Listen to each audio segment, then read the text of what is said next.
Welcome back my dear students, I am GD sir. मैं आपको आज सिखाने वाला हूं कि कैसे हम लोग मोशन के ग्राफ बनाएंगे, यानी कि टाइम और डिस्टेंस का ग्राफ, टाइम और डिस्प्लेसमेंट का ग्राफ, टाइम और वेलोसिटी का ग्राफ, टाइम और एक्सेलरेशन का ग्राफ। देखिए, ग्राफिकल स्टडी मोशन को डिस्कस करने के लिए बड़ा इंपॉर्टेंट है। जो कम्पिटिटिव एग्जाम से ज़्यादातर ग्राफिकली क्वेश्चन आते हैं। आपको ग्राफ गिवन होगा और बताना होगा किस तरह के नेचर के मोशन का ये ग्राफ है। कभी कभी नेचर दे देगा और आपको उसमें ग्राफ ट्रेस करना होगा। तो चलिए हम लोग ग्राफिकल स्टडी समझने जा रहे हैं। अगर आपको नोट्स बनाना है तो आप हेडिंग डाल लीजिए सबसे पहले, ग्राफिकल स्टडी ऑफ मोशन। इसमें सबसे पहला जो स्टडी स्टार्ट करने वाला हूं मैं, फर्स्ट स्टडी स्टार्ट होगी, वो होगी graph distance versus time. Distance versus time, time और डिस्टेंस का ग्राफ बनाने वाले हैं। इसको हम लोग शॉर्टली डीटी ग्राफ नाम दे देंगे। इसका शॉर्ट में नाम क्या पड़ेगा? DT graph. ओके, चलो अच्छा समझते हैं जरा बात को। बहुत से केसेस यहां पर डिस्कस करूंगा, जैसे फर्स्ट एंड सिंपल केस। देखिए, ये एक्सेस हमारा टाइम के लिए रिप्रेजेंट कराएगा और ये हमारा डिस्टेंस के लिए रहेगा। किसके लिए रहेगा? डिस्टेंस के लिए। ओके, अगर कभी आपको बिल्कुल स्ट्रेट लाइन मिल जाए टाइम एक्सिस के पैरेलल, तो क्या रिप्रेजेंट कर रहा होगा समझना जरा। टाइम तो पास होता चला जा रहा, देखो, but there is no distance covered. और डिस्टेंस ना कवर हो रही हो और टाइम पास हो रहा हो, तो ये किस चीज को रिप्रेजेंट करता है? रेस्ट को। किसको बताता है? रेस्ट को। यानी ये रेस्ट पोजीशन हो गई। पहला पॉइंट आपका ये हुआ। दूसरा ग्राफ, अगर आपको डिस्टेंस टाइम कुछ इस तरीके से गिवन है और ये चल रहा है ऐसे ही, तो मतलब कोई भी ऑब्जेक्ट अपने ओरिजिन से स्टार्ट हुआ है और यूनिफॉर्मली मूव कर रहा है। कैसा कर रहा है? हाँ, uniformly. Equal distance covered in equal time interval, 10, 20 कुछ ऐसे लिख दीजिए। तो ये किसको रिप्रेजेंट करने वाला है? यूनिफॉर्म मोशन को। ओके, इसको बना लो यूनिफॉर्म मोशन। थर्ड हम उठाएंगे जैसे अगर कोई कर्व हो, जैसे इस तरह से है, तो ये बनाएगा नॉन यूनिफॉर्म मोशन। क्या बनाएगा? Non uniform motion.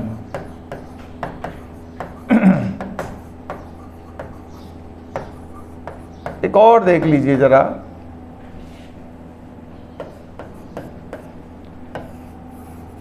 इधर टाइम है, इधर डिस्प्लेसमेंट है। सपोज करिए कोई बच्चा अपने घर से चला और 5 किलोमीटर डिस्टेंस पर उसका स्कूल है, वहां पहुंच गया। अब वो स्कूल में, अच्छा रास्ते में चलो सपोज करो उसको 1 आवर लगा। कितना लगा? 1 आवर लगा उसको घर से स्कूल जाने में।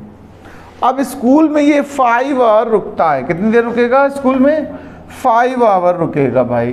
तो चलो 5 आवर हमने कह दिया इसका रेस्ट।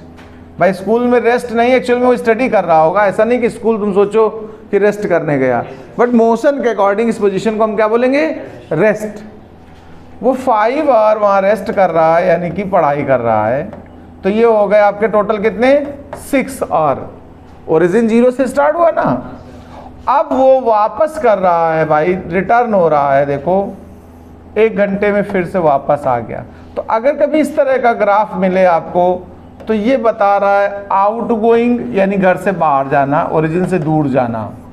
ये सिचुएशन क्या हो गई? रेस्ट। और ये रिटर्न टू होम। ठीक है, रिटर्न टू होम। देखिए घर वापसी हो गई इसकी। बट कुछ लोगों के मन में हो सकता आ रहा हो कि इसका घर तो यहां था और वो दूसरे घर में घुस गया। क्या शायद किसी के मन में ऐसा आ रहा था। किसी को लग रहा होगा कि सर जी ग्राफ को तो ऐसे बहकाना चाहिए, यानी अलोंग दिस डायरेक्शन, ऐसे आ जाना चाहिए, तभी तो घर पहुंचेगा वो। तो बता दूं मैं आपको जानकारी के लिए, टाइम कभी रिटर्न होता है क्या? बैक होता है क्या? इसलिए इस एक्सेस में बैक होने की तो बात ही खत्म हो गई। अब वही उसका घर है, ये मैं और समझा देता हूं। ये जो एक्सेस है ना, इधर टाइम को शो किया मैंने, डिस्टेंस को नहीं शो किया है। इधर जाने का मतलब टाइम बढ़ना है, ठीक है, और इधर जाने का मतलब डिस्टेंस बढ़ना है। तो ऊपर जाएगा तो दूर जाएगा और नीचे आएगा तो पास आएगा। तो ये देखो ग्राफ नीचे ही तो उतरा है फाइनली, और उसी सामने उतरा जिस सामने यहां पर हमने उसके घर को शो किया, यानी लगातार घर की पोजीशन इसी लाइन पे दिखती रहेगी आपको। तो रिटर्न को कभी शो करें तो बैक ना कर दें, आगे बढ़ाना है, ठीक है भाई। इसको भी आप बना लीजिए। इसके बाद हम सीखेंगे अभी वेलोसिटी के ग्राफ, इतना नोट कर लो आप लोग।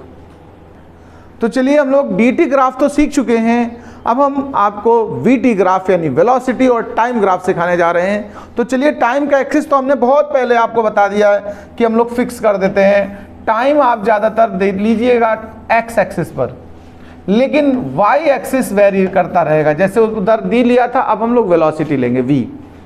अब जरा थोड़ा सा फोकस करिएगा, फर्स्ट आर्टिकल पे उठाइएगा। अगर ये स्ट्रेट लाइन है टाइम एक्सिस के पैरेलल, तो पता है क्या रिप्रेजेंट कर रहा है? कोई बता सकता है? अगर टाइम के पैरेलल हमने स्ट्रेट लाइन बना दी है तो क्या चीज होगी पता है? टाइम बढ़ रहा है, रेस्ट नहीं है, बस इसी जगह ध्यान देना। वेलोसिटी कांस्टेंट, वेलोसिटी कांस्टेंट है, क्या है? जैसे यहां मान लो 20 की वेलोसिटी थी, 20 मीटर पर सेकेंड, तो इसका मतलब वेलोसिटी उसकी 20 ही चले। जैसे बाइक वगैरह हम चलाते हैं, कार वगैरह, और खाली रोड हो एकदम, तो किसी फिक्स वेलोसिटी पे लगा दें। सपोज करो हमने अपनी कार को 20 की स्पीड में लगा लिया है, और तो टाइम लगातार बढ़ेगा, लेकिन स्पीड कितनी रहेगी? 20। तो क्या आप रेस्ट में हैं? क्या आप रेस्ट में नहीं, आप मूव तो कर रहे हैं, लेकिन आपका मूवमेंट वेरी नहीं कर रहा है, अप और डाउन स्पीड नहीं हो रही है। इसलिए ये देखो वेलोसिटी के साथ स्ट्रेट लाइन बताता है कांस्टेंट वेलोसिटी को। ये कांस्टेंट वेलोसिटी में कह सकते हैं नो एक्सेलरेशन। क्या कह सकते हो आप इसी को? नो एक्सेलरेशन, ठीक है, ये चीज ध्यान रखिएगा। और जबकि वही dt के साथ हम बनाए थे तो वो रेस्ट था। एक केस ये हो गया।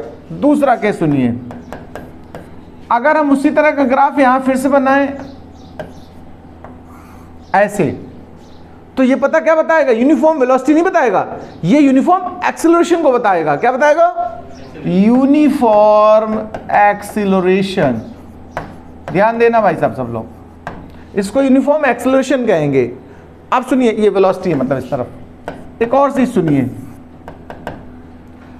अगर हमने सपोज करिए ग्राफ थोड़ा ऊपर से स्टार्ट किया, इसको जरा अच्छे से जानना सब लोग, ये ग्राफ ज्यादा इंपॉर्टेंट है एज कंपेयर टू पीछे वालों से। ये वेलोसिटी एक्सिस है और ये टाइम एक्सिस है, बहुत अच्छे से जानिएगा।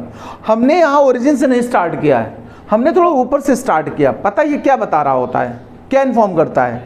ये इन्फॉर्म ये करता है कि ऑब्जेक्ट पहले से मूव कर रहा है, उसकी इनिशियल वेलोसिटी। तो ध्यान रखिएगा, इसका मतलब होता है कि object initially in motion and its initial velocity when we observe is u and final velocity becomes v। ध्यान रखिएगा, ऐसा ग्राफ ये बता रहा है कि ऑब्जेक्ट पहले से मूव तो कर रहा था, लेकिन हमने जब ऑब्जर्व किया उस समय भी उसके पास वेलोसिटी है, और वो वेलोसिटी जीरो नहीं है, वो कुछ है। तो उसके लिए हमने सिंबल क्या यूज कर दिया? u। और उसकी फाइनल वेलोसिटी बढ़ते बढ़ते जब तक ऑब्जर्वेशन किया तो कितनी हो गई? v। इस तरह थोड़ा एक चीज जान लीजिए थोड़ा इस ग्राफ के बारे में। यहां से हम थोड़ा एक चीज सिखाएंगे। स्लोप अगर निकालें, स्लोप ऑफ वीटी ग्राफ, ध्यान से सुनना इस बात को। ये स्लोप माने होता है एंगल, ये एंगल थीटा, इसको स्लोप कहते हैं। Slope of VT graph give us acceleration. क्या देगा भाई जी हमको? ये बात याद करिए आप लोग अच्छे से। अगर कभी वीटी ग्राफ गिवन हो और इसका हम स्लोप फाइंड कर लें, क्या फाइंड कर लें? स्लोप, तो हमें क्या देगा? एक्सीलरेशन देगा। क्या देने वाला होगा? अच्छा, लेकिन अगर ये एरिया फाइंड कर ले, area of VT graph, yes, give us distance या फिर डिस्प्लेसमेंट भी कह सकते हो। जैसे मैं एक बात बता दूं, ये वीटी ग्राफ हो सपोज करो ऐसे, ये टाइम एक्सिस है और ये वेलोसिटी एक्सिस है। अगर अपवर्ड वेलोसिटी है तो पॉजिटिव होगी और डाउनवर्ड है तो निगेटिव। अगर सपोज करो कोई ग्राफ इस तरह आ रहा है, ऐसे सपोज करिए ये है, तो ये ऊपर का हिस्से का जब एरिया निकालोगे तो प्लस में डिस्प्लेसमेंट लेंगे, और नीचे के हिस्से का जब निकालेंगे तो डिस्प्लेसमेंट कैसा लेंगे हम लोग, माइनस में। तो टोटल डिस्प्लेसमेंट कितना होगा अगर ऐसा ग्राफ कोई दिया हो, 0 नहीं होगा, बताओ। जितना पॉजिटिव उतना ही नेगेटिव है। लेकिन अगर इसी ग्राफ को हम डिस्टेंस के लिए यूज करते तो ये भी प्लस हो जाती, ये भी प्लस हो जाती है। तो एरिया से हमें क्या मिलता है, डिस्टेंस या डिस्प्लेसमेंट। अगर डिस्प्लेसमेंट है तो भाई अगर डाउनवर्ड चला गया तो माइनस में लेंगे, और अगर डिस्टेंस है तो फिर अपवर्ड और डाउनवर्ड दोनों ही पॉजिटिव लेते हैं। अच्छा एक और देख लो वेरिएबल स्पीड के लिए, देखो मतलब अगर इस तरह, सुनिए ग्राफ के दो नेचर है, मैं बार बार ऐसा ही बना रहा हूं, एक और बना देता हूं, ऐसा भी मिल सकता है आपको। देखो कर्व दोनों हैं, देख रहे हैं आप। अगर ये कर्व ऐसा होता है कभी टाइम वर्सेस वेलोसिटी या डिस्टेंस, तो इंक्रीजिंग को समझाता है, किसको, जैसे यहाँ वेलोसिटी इंक्रीज हो रही है। और अगर कभी कर्व इस तरफ चला जाए तो ये क्या रिप्रेजेंट करेगा, डिक्रीजिंग। वेरी तो हो रहा है लेकिन डिक्रीज हो रहा है। ये इस तरह के अगर कर्व होते हैं तो इनका भी कॉन्सेप्ट जान लेना, अलग से ऑब्जेक्टिव में आता है, विच कर्व रिप्रेजेंट इंक्रीजिंग, और 4 ऑप्शन दे देगा आपको, ठीक है। तो ये हो गया हमारा वेलोसिटी। अच्छा एक डिस्टेंस वाले ग्राफ में पीछे हमने एक बात थोड़ा सा बताना भूल गया हूँ, मैं समझा देता हूँ, उसको अलग से आप चाहे नोट कर लो, या डिस्टेंस के ग्राफ तो आपके पास बने हैं ना, dt ग्राफ वाला पेज ओपन करिए, उसमें एक नोट लिख लीजिए, उसमें भी स्लोप निकालते हैं, slope of dt graph, slope of dt graph give us velocity. एक बात ये याद रखना, आप बिल्कुल लिख लो और याद कर लो, अगर dt ग्राफ से स्लोप निकालते हैं तो हमें क्या मिलेगा, वेलोसिटी मिलेगा। अच्छा चलो हम लोग एक्सेलरेशन ग्राफ पे आते हैं, किस पे आते हैं, एक्सेलरेशन ग्राफ। तो आर्टिकल का नाम डाल दें graph between acceleration and time. Acceleration और टाइम का ग्राफ हम लोग बनाने वाले हैं, इसको हम बोलते हैं एटी ग्राफ। क्या बोलेंगे हम लोग, एटी ग्राफ। अगर इसमें ऐसे इस तरफ देखो टाइम और इस तरफ एक्सेलरेशन आप ले लेना, इसमें अगर ऐसा आ जाए तो मतलब कांस्टेंट एक्सेलरेशन है, लगातार स्पीड एक ही रेट से बढ़ रही है। स्पीड बढ़ तो रही है लेकिन उसके इंक्रीज होने का रेट सेम है। जैसे फर्स्ट सेकंड में अगर आपकी स्पीड 10 इंक्रीज हुई है तो अगले फर्स्ट में भी 10 ही इंक्रीज होगी। इसको हम बोल सकते हैं कांस्टेंट एक्सेलरेशन। क्या तो बताएंगे भाई, कांस्टेंट एक्सेलरेशन, यानी speed increases at same rate, इसका मतलब ये हुआ। अच्छा अगर ग्राफ कुछ इस तरह बना हो, इस तरह से, तो मतलब लगातार एक्सेलरेशन बढ़ रहा है। क्या हो रहा है, हाँ मतलब acceleration uniformly increases, acceleration uniformly increases. अब इस जगह भी वही नोट करना है, थोड़ा सा आपको नोट में लिख लेना। देखो स्लोप अगर इसका निकालें आप तो कुछ नहीं देगा लेकिन एरिया देगा कुछ रिजल्ट। इसके स्लोप से कोई फायदा नहीं है, इसमें फायदा किससे है, एरिया।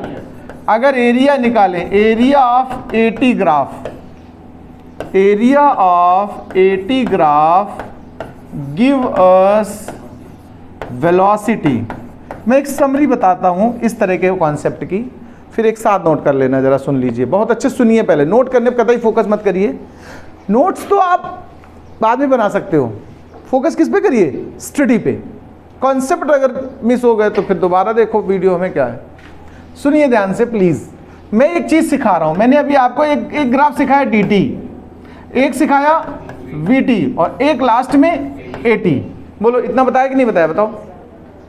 इनमें समझना, अगर इस ग्राफ से आपने, किस ग्राफ से, dt ग्राफ से स्लोप निकाला है, क्या निकाला है, तो आपको क्या मिलने वाला पता है, वेलोसिटी मिलेगी। क्या मिलेगी, यानी slope of dt graph give us velocity.